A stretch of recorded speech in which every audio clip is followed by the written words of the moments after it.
এখন আমরা ঢাকা আশুলিয়া এলিভেটেড এক্সপ্রেসওয়েটির কামারপাড়া থেকে ধোরমোড় পর্যন্ত এই অংশে উপরের কাজের পাশাপাশি নিচের কাজের বর্তমান অবস্থা দেখে নিব।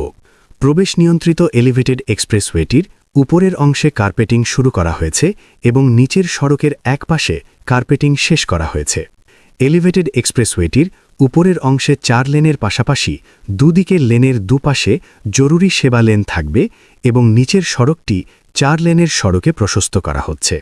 আবদুল্লাপুর থেকে ধোরমোড় পর্যন্ত নিচের সড়কেটির একপাশের 2 লেনের সড়ক নির্মাণ কাজটি এগিয়ে নেওয়া হচ্ছে এবং নিচে নির্মাণাধীন সড়কটির এক সাইডে অর্থাৎ তুরাগ নদীর পাশে ড্রেন ও ডাক্ট নির্মাণ করা হয়েছে এবং নদীর পাশের ঢালে স্থায়ী ব্লক বসানো হয়েছে।